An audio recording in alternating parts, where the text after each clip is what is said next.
បាទសួស្តីបងប្អូនទាំងអស់គ្នាបាទថ្ងៃនេះយើងមកជួបគ្នាបន្តទៀតហើយក្នុងខ្ញុំយកលំហាត់មួយទាក់ទងនឹងការសិក្សាសញ្ញាព្រេងធាបាទគឺលំហាត់ទី23យើងនេះសិក្សាសញ្ញាព្រេងធា fx ស្មើដល់3 x ការ៉េ7 x ដល់4បាទយើងដឹងហើយថាដើម្បីធ្វើការសិក្សាសញ្ញាព្រេងធា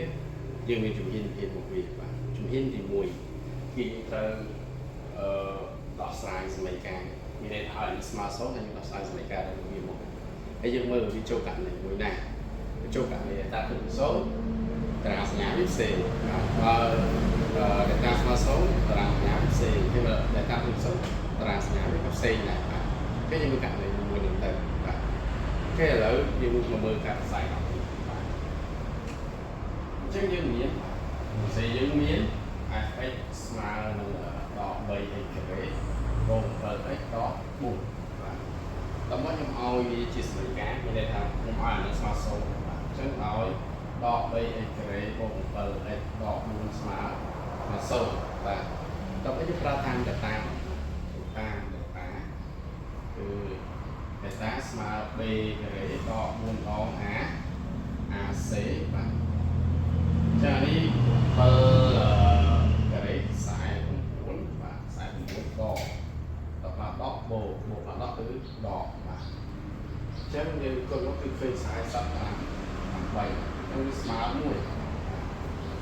ស្មើ1យើងចាប់បានអានេះចូលការ៉េតាគឺ0ខ្ញុំនៅលើតានេះបាទគឺការ៉េនេះ1គឺស្មើ1បាទអញ្ចឹងដល់យើងទាញបាន x របស់យើងស្មើនឹងដក b ដក b ដក7ដកគឺតាលើ 2a លើ2ទៅដក3គឺស្មើបានដក8លើដក6បាទយើងសម្រួលមក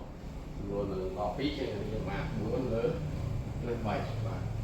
ចឹងនេះគឺទី1បាទតោះយើងប្រើទៀតចឹងក្នុងនេះទៀតគឺ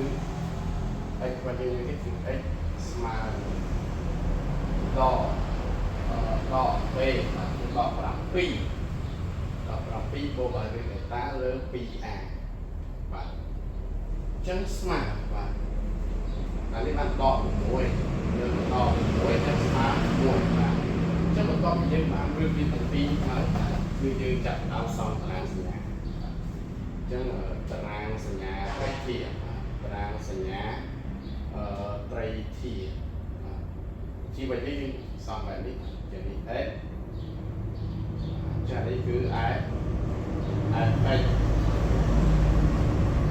នេះថាដកអាណងគឺបូកអាណងភាសារឿងនេះមាន2ឧបគោលបដិ2ដែរទី1បាទជាយើងមើលយើងចាប់បានបង្រៀនរឿងវា2ហ្នឹងវាព្រឹកនេះអញ្ចឹងនេះតម្រៀបយ៉ាងម៉េចគឺតម្រៀបពីតូចទៅធំពីឆ្វេងទៅ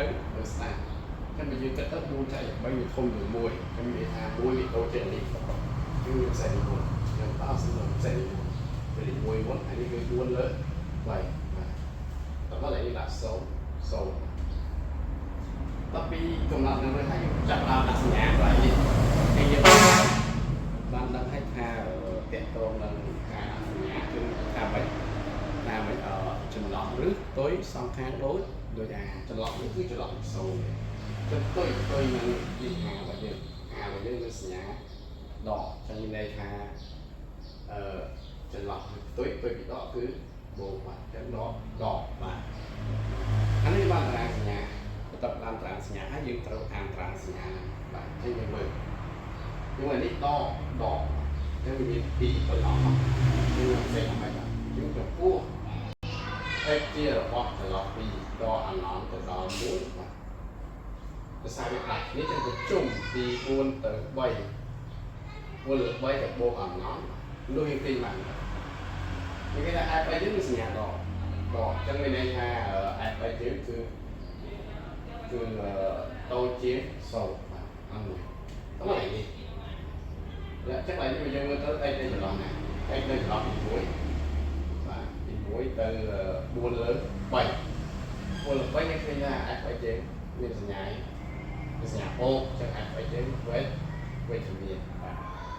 ហើយតបមកទៀតគឺយើងមើលពេលដែល x ស្មើនេះស្មើ1គឺ x ស្មើ 4 ឬ 3នេះយើងគេដាក់ f x ទៅដែរគេចង់ឲ្យសូមអញ្ចឹងលោកគេបានថា f x ស្មើសូមបាទអញ្ចឹងនេះគឺការសិក្សាសញ្ញាត្រីវិទ្យារបស់យើងគឺចប់